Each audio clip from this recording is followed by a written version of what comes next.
W. Moore, and welcome to another episode, another lesson in learning synthesis with pure data. This is lesson number 9, and here what we're going to do is create the possibility for chorusing. We're going to do this by taking our carrier oscillator module, duplicating it so that we have two oscillators that are generating signal, and we're going to give them the capability of having detuning, pitch shifting across semitones and as well as octaves, and that way we can create some harmonies, well, basic harmonies, as well as some chorusing effect where they're slightly out of tune with one another, creating a thicker sound. So, without any more explanations, let's see how we can make this possible with the modular synthesizer that we've been building.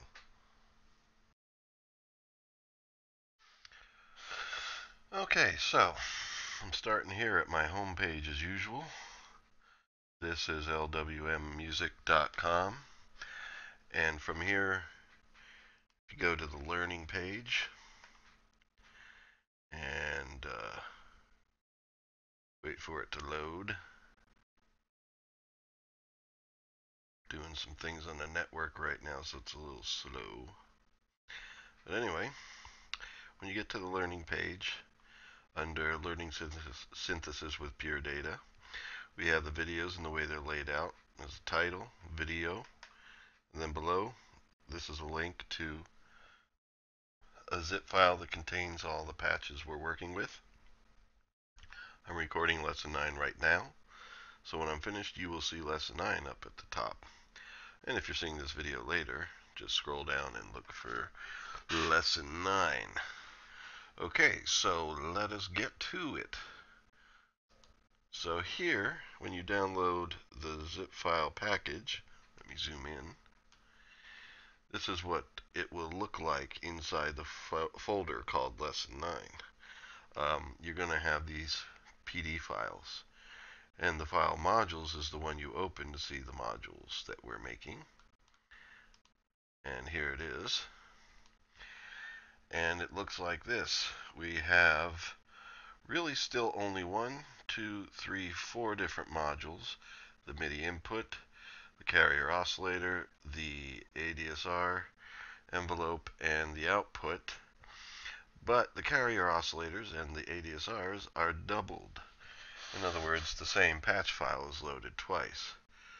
As you see, there's one carrier oscillator file, one ADSR file, and they are loaded in twice because, since we're chorusing now, we need 2 oscillators to do it.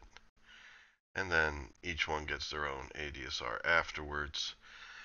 Eventually, these 2 oscillators are going to be able to be mixed together and panned in a way that gives you more options. But right now, I just have them hooked up that this one in its envelope goes to the left outlet or output, and this one and its ADSR goes to this output. So you hear them as left and right. So I'm going to show you what I did. I'm going to the media menu and to MIDI settings to make sure my keyboard is the input device. It usually needs to be set each time I open PD. There we go. So now, okay, we have sound. So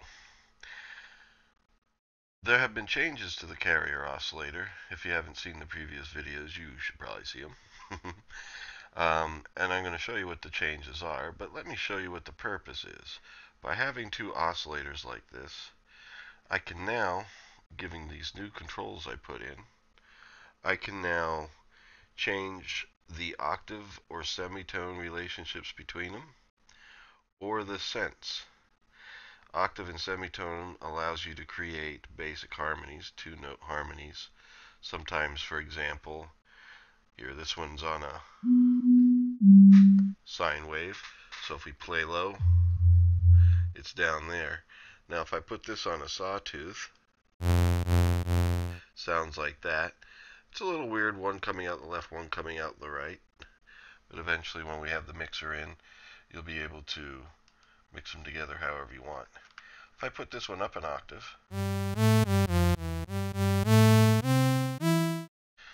then you get this ability to kind of make sounds that sound a little bit thicker and harmonious, multiple pitch levels basically.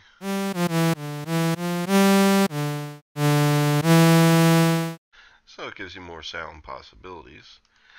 The octave thing can go up as high as 4 octaves above. Oh, I didn't get that in there. 4, enter. There we go. Lovely. So you can go 4 octaves up or 4 octaves down. Now if I did that with this, it would be too low, so let me just go down 1. But if you're playing up high, then you could have a sound where this goes down 4. I don't have it go more than that because 4 is pretty far away, as it is. You don't need to go further apart than that. So anyway, that's what the octave does. And of course, you can shift either one. They're independent from one another. Semitones basically let you move within the octave. Let's say, for example, you want this one to sound up a perfect fifth. That's 7 semitones up.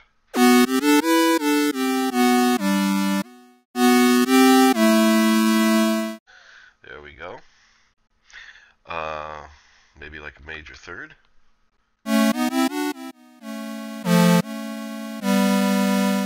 4 semitones and so forth. So this allows you to create some harmonies. Actually, you can do them together. I can make this up an octave and then 4 semitones. The maximum distance you can go in semitones is 11. Because as soon as you get to 12, well, that's an octave apart. And then from there on up, you can combine octave and semitones to really get, whatever intervallic relationships you want in the 12 chromatic pitch system. If you want to do something that is in between our chromatic pitches, you have cents for that. What cents are is they basically divide any semitone up into 1,000 different slices. So for example, let's hear one semitone down. Now this won't sound good because it's a semitone off, which is quite dissonant. If I wanted to go halfway in between that, in cents, that's 50. So you type 50 here.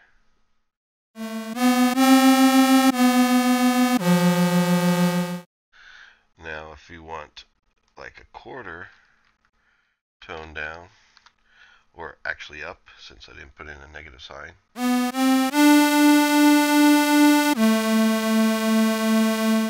you hear a little woo woo woo woo woo woo there in the tone. That's the detuning of being 25 cents up. 25 cents down would actually probably sound a little more intense. Not much, but the woo woo woo woo is a little faster. That effect is called beating, and when things are slightly out of tune with one another, you can hear it. And especially when I have one going out the left speaker, one going out the right, you can hear it as binaural beating. Let me do something like 15. No, hold on. Wrong direction. Let's go 35.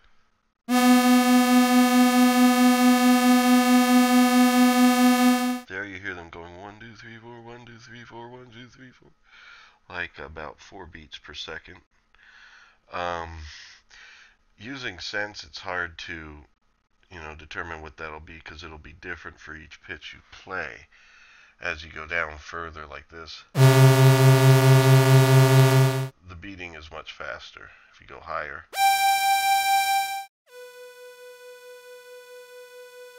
there I can kind of hear it there. It's just a little slower. But the way cents are used is, let's for example go down like -5, and then this one I'm going to go up 5. What I'm doing now is basically going up and below the central pitch or the note being played, which in effect don't really hear. It doesn't sound. You hear one oscillator down 5 cents, one oscillator up 5 cents, but it kind of gives you the perception of the pitch in between.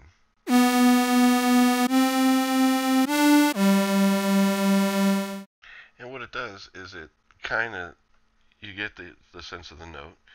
You hear it as a pitch, but, you know, they're slightly apart, so it sounds thicker. Let me go here to 0. Back to 0. And let's do it with a sine tone. This will make it clearer. You hear that? It sounds, yeah, just like one note, almost like it's just really one oscillator.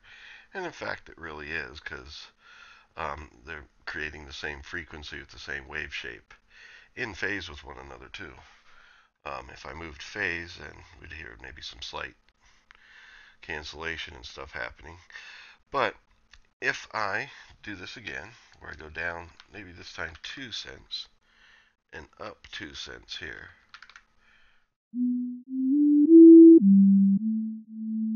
now that same sine tone sounds a little bigger, especially since it's panned apart here. But even if it wasn't, it would sound a little thicker because they're not exactly on the same pitch. And that's what chorusing does for you. So I'm going to go back to 0 here because we're going to go inside and see how this works. Alright, so, you know, to make this, basically I made the display waveform a little smaller, but still you can see what waveform you're on in case you forget. They're ordered sine, triangle, square, saw, in order of fewer partials to more. So if I open this,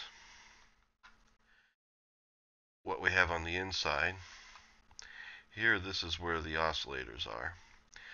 But since I hooked up these shifters here, they are hooked into the oscillator section, so I could use their information in generating the pitch. Just as before, we have note coming through here. Velocity doesn't come through in this module. It comes through in the ADSR to control starting and stopping the note. But pitch bend and the pitch bend amount do come through. And then here, this is the mod wheel. I kind of set this up. This isn't really part of the lesson, but I just threw it in. Basically, what you have here is it divides your mod wheel by 127, so you get a percentage result on a range of 0 to 1. Now, it's going to be used for pulse width modulation over here, which you don't want it to go all the way to 0 or all the way up to 1. So what I have happen here is the number comes into the select object. Its default is 0 and 1, and it stays that way. So that way, if the number 0 or the 1 does come out as a result, like the mod wheel's all the way down or all the way up, it will be a 0 or a 1 respectively. This bangs out a 0.01 instead of a 0, a 0.99 instead of a 1. And then here, the third outlet is basically anything that's none of these, and it goes down here, and that just goes through. Basically, it replaces 0 and 1 with numbers that would not turn our pulse wave off, for example. Now we're on a pulse wave. It's in the middle. It's a square wave. But since I have this, if I turn it on here, it opens the spigot over here. Basically, toggles send out zeros and ones. And when they're unchecked, it's a 0. When they're checked, it's a 1. And it goes through here as a message. $1 basically says whatever comes in, send that out. And then it goes in here. When the spigot receives a 0 or a 1, it's either going to be off or on. And that will determine whether this is allowed through or not. So that way, when it's turned on, that means you want the mod wheel to affect your PWM. So in that way, it sounds like. Hold on a second. Oh, I missed. I'm on a sawtooth wave. That's why we don't hear anything.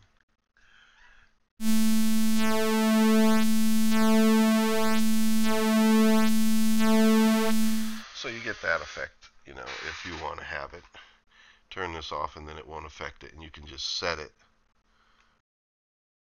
to wherever you want and leave it there for however you want the sound to sound. In the middle, it's like basically a square wave.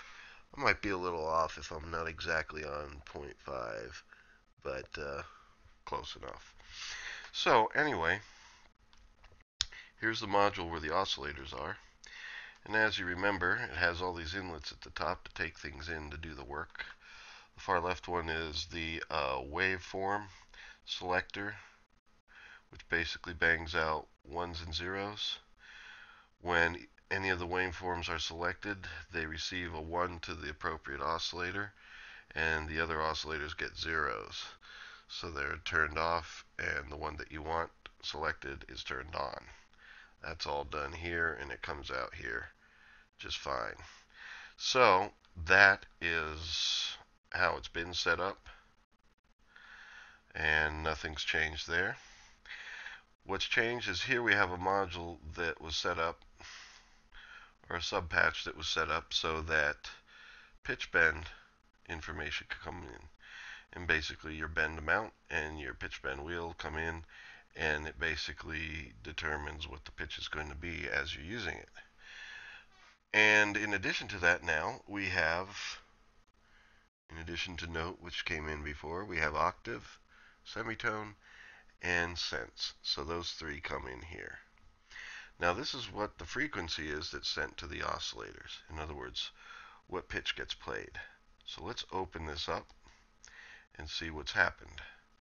Basically, the pitch bend information from before, all that stuff, I moved the amount. Well, this is actually the pitch bend wheels determination. That's over here. And then this is the pitch bend amount that comes in here and, sets how far in semitones it'll go up or down when you bend pitch. So the default is 12, which is an octave down or an octave up. But if you set it differently, it comes through here, and that allows the pitch to be bent up and down, whatever range you set it to be. And depending on where the pitch bend wheel is, this stuff here goes down and determines how far to that range it goes. Now that's from Lesson 8's video, so I'm not going to go through that again, but I just wanted to give you the lay of the land here. The new stuff is here in the middle. And the octave and semitone bit is actually quite easy. Basically, MIDI notes come in, and before they become frequency values, they can be shifted by your octave and semitone selections. So, for example, your octave comes in here, and it gets multiplied by 12, which is how many semitones, or MIDI note numbers, the octave would be shifted. If you put in 2 here, for example, 2 times 12 is 24. Basically, it's going to play 24 MIDI notes up, say -2, which means 2 octaves down. It's -24. Now, before this goes through, it also includes semitone adjustments. And with the semitone adjustments, basically, that number comes through and gets added to your octaves results here. Since octaves now become semitones, if you're shifting it off semitones, like, let's say we're going up an octave, 1 times 12 is 12, that gets added to, like, 7 here, if it's a perfect fifth off, and so 7 plus 12 now equals 19. And then it gets added to the note that's coming in from the MIDI module. So it's going to shift it up 19 semitones or 19 MIDI notes, which basically is the same thing in MIDI. So it's going to put it up an octave and a fifth. And whether it's positive or negative doesn't matter, because, for example, if I make this a -7, I'll just go 0 on this. You can have zeros in either, and so the result is, 0 octaves, okay, 0 semitones here, plus from here, -7, that equals -7. -7 plus 0 is -7. And then -7 goes through here and gets added to whatever note this is, 57. All right, you add -7 to it, it becomes 50. And so there you go. That's the easy bit. That's determining what the MIDI note is actually going to be after these octave and semitone adjustments. Then what happens is, here's where the pitch bend amount gets determined, and this whole thing divides into 3. Like if you have your pitch bend amount set to an octave or 12, then that means it needs to determine what's 12 notes down, what's 12 notes up from the given note being played. And it's taking your octave and semitone adjustments into consideration for that, because it would obviously need to get the note and the intervallic relationship you want. So it gets the lower limit, the upper limit, and then these get converted to frequency values. Here is where the unchanged note would be if the pitch bend's not being used. And that goes down here. So we're going to see what happens here along this stage of the game. But here the lower limit and the upper limit, they don't get shifted. Perhaps they should. No, actually they do. Okay, yeah, they do. Don't worry. They do, because actually here's the result. All right, so this is the pitch where it's currently at in frequency. It goes down here. Well, up here is where it's taking in your sense determination. And the first thing it does is sense comes in here. I'm going to zero these out. Let's say you, like I did originally, want to go 50 cents up. Well, what cents are is their percentages. So first of all, it needs to turn your 50 into a 0.5. And, you know, the times 0.01 now converts these round numbers, these whole numbers, into percentages. And so then it goes through something called Moses. Moses with a default value of 0, creation argument of 0, means that anything below 0 is going to go out this left outlet. Anything that goes above 0 or is 0 goes out the right outlet. So it's really just a divider. It divides the negative numbers from 0 and the positive numbers. And we'll see why that happens a little bit later. But the next thing here is basically whatever the MIDI note is currently being played comes in here, because we need the MIDI note information to do a little bit of determining first. Just like with pitch bending, since sense allows you to go down in like about 100 slices or up in 100 slices to the next semitone. Like for example, MIDI note 57. MIDI note 57 has a certain amount of hertz, and that would be right here. It is apparently 220 hertz. It's A220. Over here, that comes through, and it needs to determine, well, what's the note above? And the note above is here. That's 58. And the note below, which is 56. And then find out their frequencies. And find out 57's frequency here. So 57 is 220. These guys are 207.6 is the semitone below, and the semitone above is 233.0, it looks like.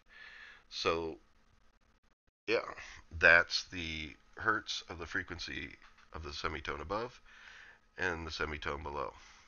Now, whatever sense you have set, that's how far below or above you're going toward the next semitone, because sense divides semitones into 100 different slices. And 100 cents would basically be the next semitone up or the next semitone below if it's negative 100. And so anything in between is just a matter of how much distance you're going to that next semitone from the original note. So what happens next is it calculates the difference. Basically A220 and the note below being an A flat, 207.6. You subtract 207.6 from 220. That happens here. The trigger bang floats are just so that whatever is coming through the right inlet here in the subtractor, it triggers it to bang it and to actually calculate it. So that way, whether the number changes through the right or the left inlet, it always calculates. And so it's always getting subtracted. And so whatever the MIDI note's being played, which is 220, and its semitone below is, it's going to find the distance in hertz it is to go below it. And then it's going to find the distance in hertz above it. The number to the right will always be more because frequency values get further and further apart as you go up in pitch or up in hertz. And so since each note would be different, it has to determine what the hertz is in distance between the semitone below and above the note that's actually being played. And once it does that, it can then multiply down here on either side the cents number that comes through. So when the cents comes through, Moses, and let's say you were going down negative 50 cents, let's do that. We want to go 50 cents down. Here's a 220. The pitch below it is still 207.6. That hasn't changed, but we want to go 50 cents below. So since that's a negative number, it comes out here and gets multiplied by our distance, which is still the same. Didn't change that. 12.34. And you get, well, that's literally half of it, 0.5. And so you get negative 6.17. And that's half of that. Because 50 cents below will be 0.5 in percentages, or half of the frequency distance between the note and the semitone below. That's what you're essentially doing when you're going down 50 cents. Likewise, when you're dealing with positive numbers. I just have two sides because it needs to determine the note below and the note above, so there'll be two different calculations on one side and the other, based on the cents value. Because basically, if you're going 50 cents up, which I have it set to now, you're basically going to be bending the pitch up. And so it doesn't calculate down here and drive this number out. It calculates down here. And what it's doing is now multiplying this amount in distance in half, which you get right here is 6.54. Yeah, 13.08 is 6.54 when you cut it in half. So basically, that's the number that gets determined and pushed out. So when you go down, it's pushing out this number. When you go up, it's pushing out this number. And that ends up right here. Basically, it's determining what the frequency ought to be now. Because of the cents determination, it's not going to be this number. It's going to be a certain percentage below or above that number. And so its frequency comes out here. So I'm just using the MIDI notes to determine them because that's the easiest way to do it. It determines the frequency of the semitone below and above and allows me to find the distance of that so that the percentage can be multiplied by it. So it determines how much in hertz it's going to go below or above the note that's being played. And then that frequency here is ready to go through the rest of this where the pitch bending comes in. So up here, it's already determined the lower limit and the upper limit of pitch bending, and then just like with the cents, the percentage of how far the pitch bend wheel has been moved gets multiplied by the note above or below, depending on whether it's been moved above or below, and then it basically determines what the frequency is going to be, and depending on what it is, it gets shot out here. And you would want to look at lesson 8 to see how the pitch bend stuff all works, but it's a similar way. I just have spigots at the bottom just as protection to make sure that, you know, if the pitch bend wheel is bending up, definitely we want the number to come out this side. And if it's bending down, we definitely want it to come out this side. I don't know that these were absolutely necessary in hindsight, but hey, it still works. They're there. Leave them. Okay, so that's how it gets determined. So the final frequency that gets sent out of here is here in this outlet, and it's going out to our oscillators. Whichever one's turned on, of course, that's the one you'll hear, but the frequency is sent to all of them. So depending on your note, semitone, your note, your octave, semitone, and sense settings, as well as your pitch bend settings, it determines the frequency that should currently be played. And of course, as you move the pitch bend wheel, it does bend frequencies, and if you're holding a note and change the sense or anything else, you'll hear it as well, although that's not normally done. Usually you set your oscillators with the settings that you want for that sound, because usually you're using these for sound generation. The pitch bend is fine for on the fly pitch bending. But you can, for example, let's try it.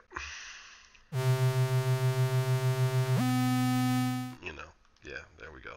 It does pop up a pitch, up an octave when you change it. So in real time, it will change things.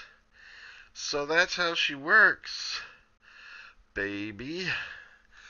And so now we have a much more robust synthesizer capable of doing more things. Oh yeah, sine tone and square wave, they sound kind of fun together. Oh, there's still a sense value in there. That 50 cents that I put in there is in one of these. There we go. Now they're no longer chorused. So you can hear the difference there. Those are timbre effects that are often used in synthesis. So that's why we got them. Now I'm going to turn off my magnifier here.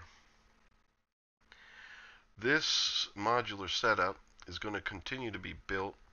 Our next lesson is going to add, we're going to be doing a three-part thing where it's FM, AM synthesis, and then I'm going to have envelopes for both of those modules.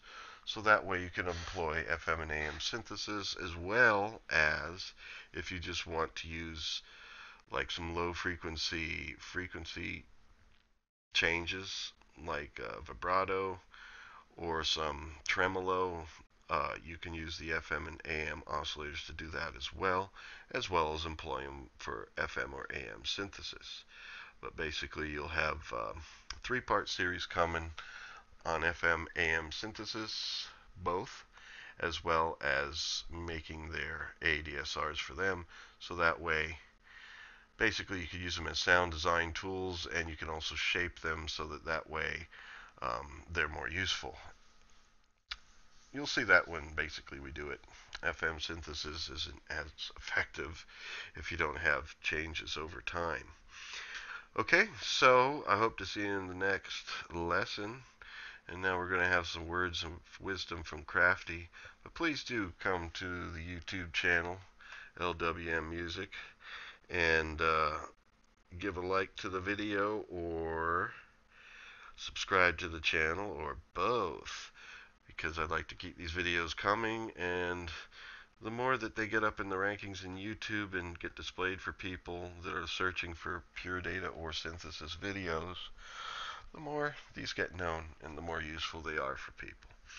Okay, thank you very much.